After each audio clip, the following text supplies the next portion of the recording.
Halo, ketemu lagi di Handmade by Eve di part 2 untuk dress cantik warna silver kemarin ya. Oke, teman-teman yang baru nonton jangan lupa untuk like, subscribe, dan tekan lonceng biar selalu update dengan video-video terbaru saya. Nah, di video sebelumnya ini saya sudah sampai pada tahapan untuk merapikan bagian ujung bisban ya. Ini karena agak sedikit susah gitu, jadi saya bantu dengan menjahitnya dengan jarum jahit. Nah, setelah itu baru deh kita rapikan dengan menggunakan mesin jahit.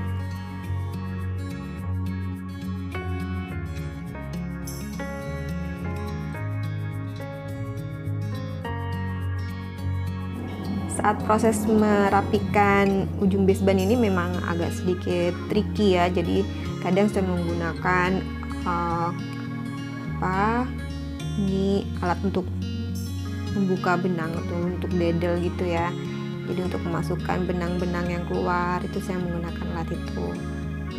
Nah, nanti kalau sudah selesai ini akan saya buka jadi jahitan yang kita pakai untuk bantu merapikan ujung bisbannya itu kita buka. Oke, sambil dicek bagian benang yang keluar. Nah, ini juga di bagian benang yang ada di lengan kupu-kupunya ya, waktu mengerut tuh. Nah, ini ternyata nggak sampai kejahit, jadi harus saya buka jahitannya jadi biar bersih gitu ya. Nah, hati-hati juga saat membuka jahitan karena ini kain satin.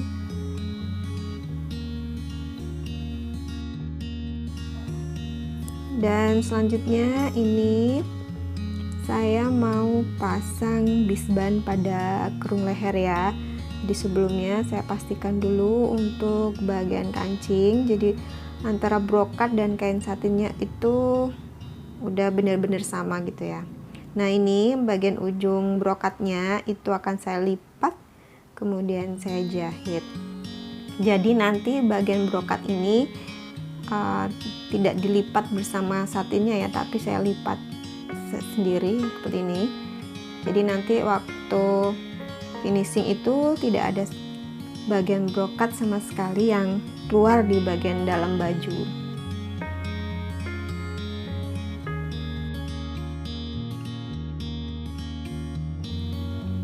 Oke, selanjutnya ini saya cek lagi, saya rapikan lagi bagian brokatnya itu. Nah, apakah sudah sama dengan bagian satinnya? Nah, ini ternyata ada lebih ya, jadi memang mungkin waktu pemotongan brokat itu saya kurang pas dengan satinnya, tidak sama persis ukurannya, ada yang lebih. Jadi nanti waktu proses pembuatan baju ini, jadi teman-teman harus memang berkali-kali untuk cek ulang lagi ya. Nah, ini saya pakai jarum pentul untuk memastikan bagian brokat dan satin itu harus sama. Nah, ini lebihnya saya potong. Untuk bagian yang lain tuh juga saya cek lagi apa ada bagian yang tidak sama. Nah, ini saya sematkan jarum pentul di sekeliling lingkar lehernya. Jadi kalau ada lebihan brokat atau kain satin yang tidak sama, kita rapikan ya teman-teman, jadi harus dipotong. Oke, setelah itu saya akan jahit ini biar brokatnya tidak bergeser nanti, karena kita akan memasang bisban di sekeliling kerung leher.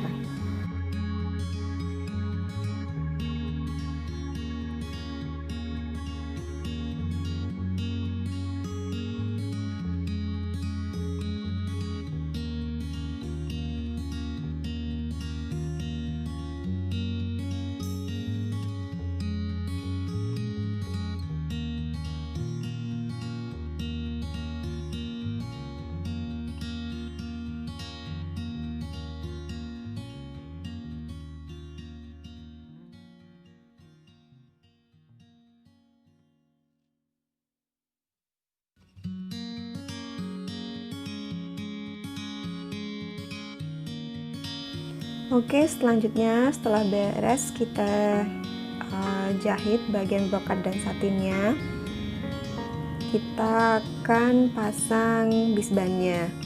Jadi pemasangan bisban ini sama sebenarnya waktu kita memasang bisban pada kerung lengan.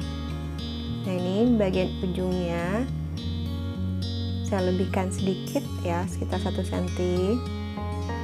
Terus lalu kita mulai jahit ya bisbannya. Jadi bisbannya ini nanti kampuhnya disamain aja dengan baju 1 cm ya. Jadi jangan ikut kampuh dari bisban yang ada. Ini saya beli bisban yang udah jadi ya teman-teman, jadi mungkin bisa dibeli di toko peralatan jahit gitu. Bisbannya emang dari satin ya, dan itu memang lipatannya di sisi-sisinya itu kan tidak sampai 1 cm ya, setengah cm kira-kira. Nah, ini waktu menjahit bisban, jadi kita mengikuti kampuh bajunya saja, bukan kampuh dari bisbannya.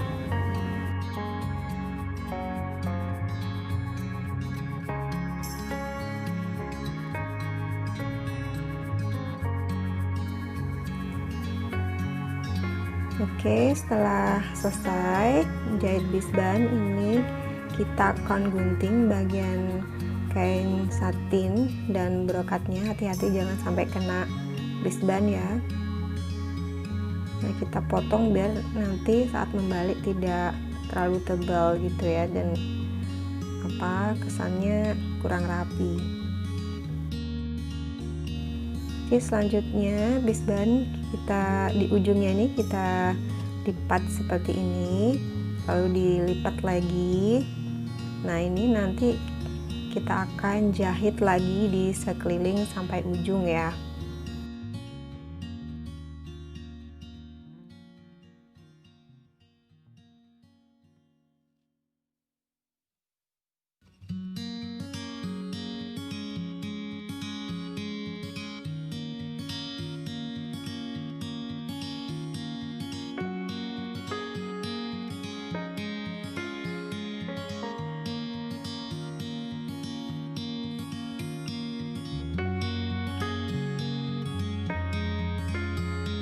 Pada bagian ujungnya jangan lupa ini nanti kita lipat tutup seperti ini ya. Caranya teman-teman bisa diperhatikan, memang agak susah sedikit, jadi kadang saya menggunakan trik saat proses menjahit. Jadi itu nanti saya potong bagian ujungnya biar mudah dimasukkan gitu ya waktu kita lipat.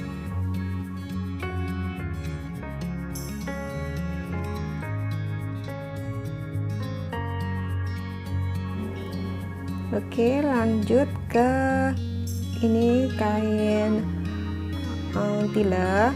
Kain tile saya menggunakan panjangnya ini 150 cm, kemudian lebarnya ini sesuai kebutuhan teman-teman ya, mau 8 atau 10 terserah. Ini saya menggunakan 8 cm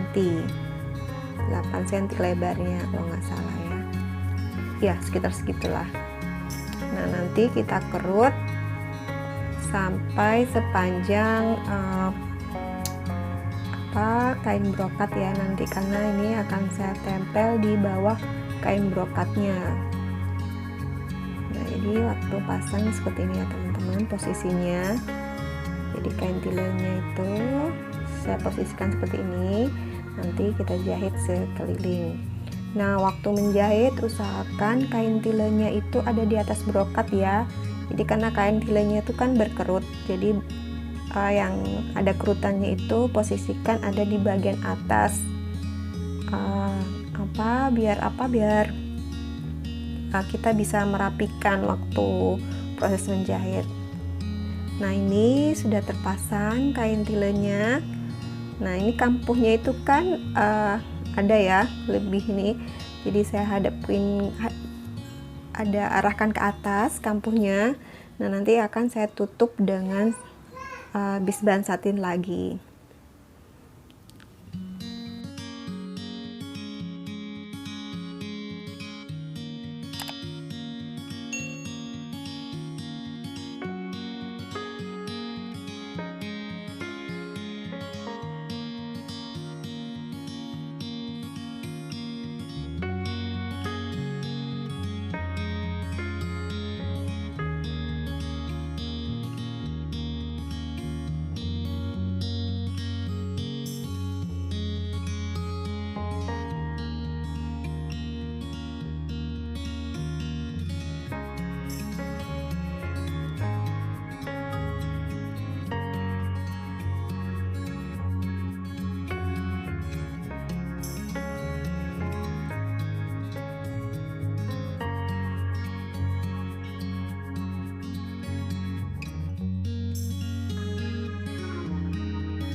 Kemudian ini saya akan menjahit sisi sebelah atas satinnya ya. Jadi nanti sisi bawah dan atas itu kita jahit dengan cara yang sama.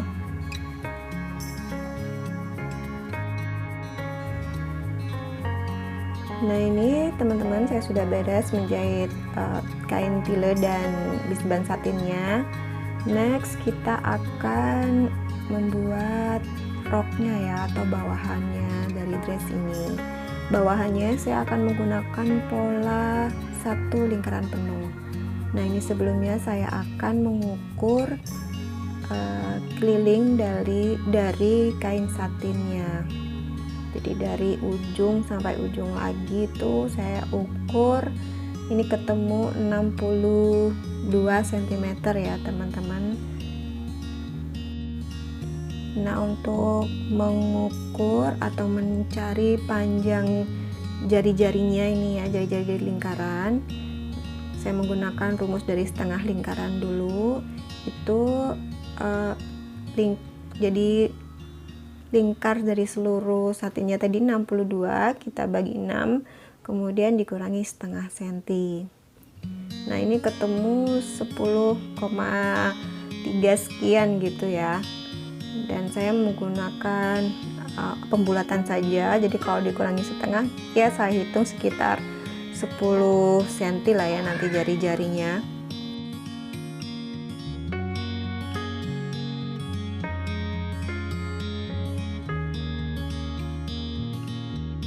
Oke, setelah ketemu nanti kira-kira ini ya polanya seperti ini teman-teman. Jadi jari-jarinya itu 10 cm, kemudian panjangnya, ini panjangnya dress untuk 2 tahun ya, ini saya menggunakan rok itu bawahannya 38 cm.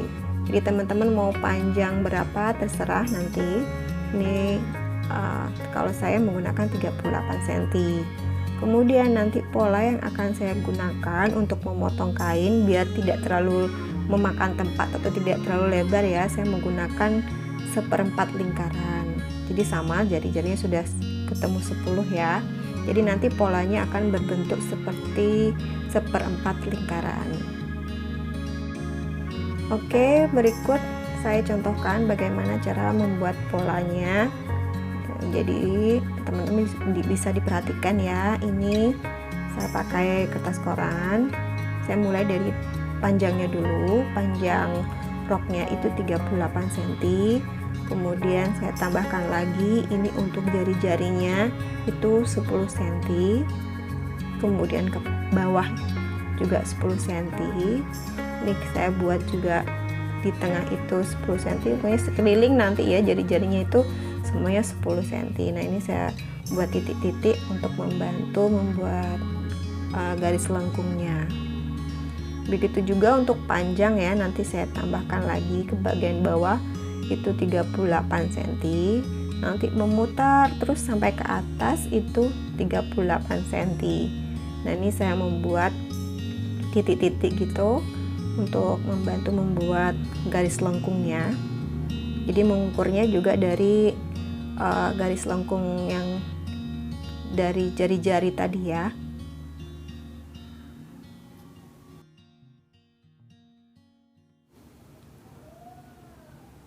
Nah, kalau sudah dibuat titik-titiknya, titik-titik garis lengkungnya, baru deh kita hubungkan garis titik-titiknya dengan membuat garis lengkung.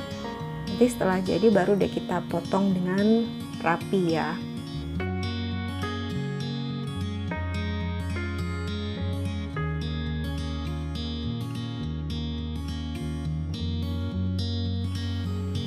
Nah, penampakan pola setelah dipotong nanti hasilnya seperti ini ya teman-teman, 1/4 lingkaran. Oke, bagaimana cara memotong pada kainnya? Ini bisa disimak, caranya seperti ini. Kita anggap aja kain koran ini adalah kainnya ya teman-teman. Kemudian yang putih ini adalah pola dari 1/4 lingkaran tadi.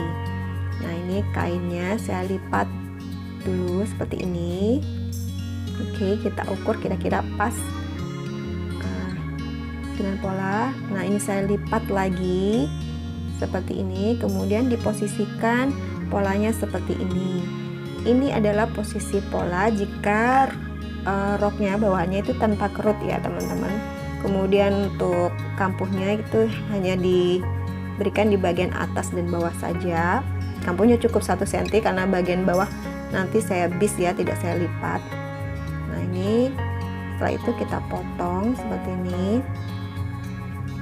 Setelah dipotong nanti hasilnya akan kelihatan seperti donat gitu ya, melingkar.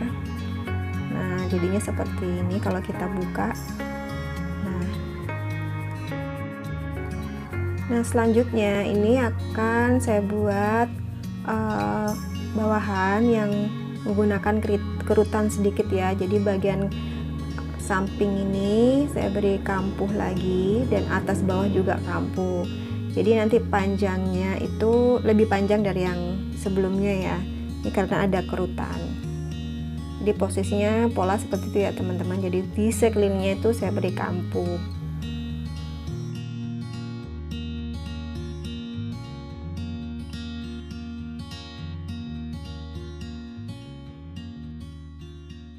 Oke, ini kelihatan ya perbedaannya antara rok yang menggunakan kerutan sama yang tidak. Itu bedanya di panjang jari-jarinya saja. Oke, ini kainnya sudah saya potong. Nah saya akan potong untuk belahan kancingnya ya. Ini kira-kira turun 6 cm teman-teman. Di 6 cm aja saya potong seperti ini. Oke, lalu ini saya siapkan kain lagi dengan lebar 6 cm, sementara panjangnya nanti menyesuaikan ya, panjangnya sesuai dengan panjang belahannya itu. Ini saya buat lebih dulu. Oke, saya bantu dengan jarum pentul. Setelah itu nih kita jahit ya. Oh ya, jangan sampai kebalik ya teman-teman, posisi kainnya itu yang kain bagus menghadap yang kain bagus, nanti kita tumpuk gitu terus kita jahit. Nah ini saya jahit.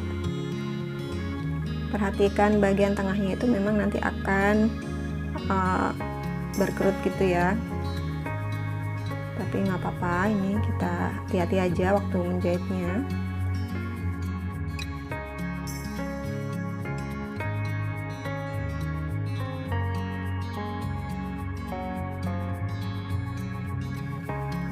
Nah setelah selesai kita potong lebihan kainnya dulu, panjangnya disesuaikan dengan panjang kain roknya. Nah ini bagian tengahnya kita gunting cekris, karena bagian tengahnya itu kan ada bagian ujung lipatan ya. Kemudian ini sebelah sisinya saya jahit kecil 1 cm, kemudian saya lipat lagi seperti ini menutup kampuh atau sisa kain kampuh dari sambungan rok dengan tutup kancingnya ya. Kini saya lipat seperti ini, kemudian saya jahit bagian ujungnya. Oke, setelah jadi roknya ini saya kerut ya teman-teman sebelumnya. Nah baru deh kita akan gabungkan bagian badan dan rok ini. Caranya seperti ini ya teman-teman. Nanti roknya kita balik seperti ini, jadi pastikan bagian satin yang bagus menghadap ke satin yang bagus. Kita tumpuk, setelah ditumpuk baru deh dijahit ya. Oh ya, ini untuk memasang roknya dengan belahan seperti ini, sebenarnya di tutorial di dress sebelumnya sudah saya buatkan videonya ya, nanti teman-teman bisa cek lagi bagaimana cara menjahit roknya. Oke deh, ini udah jadi ya teman-teman. Jadi setiap sambungan itu nanti saya jahit tindas, itu sambungan rok dan badan saya tindas. Kemudian bagian bawah ini saya bis aja, karena saya kesulitan untuk melipat bagian yang melingkar tuh saya belum bisa, jadi saya bis aja. kemudian seperti ini ya teman-teman hasil akhirnya. Nah, bisa dilihat itu kain brokat bagian dalamnya tidak ada yang keluar. Jadi ini tidak akan gatal sama sekali di badan anak nanti saat dipakai. Oke teman-teman, sekian tutorial dari saya tentang dress cantik ini. Ini bisa dibuat inspirasi untuk baju Natal nanti. Dan kalau ada yang belum jelas bisa ditanyakan di kolom komentar. Jangan lupa subscribe dan tekan lonceng. Terima kasih sudah menonton dan sampai jumpa di video-video selanjutnya. See you!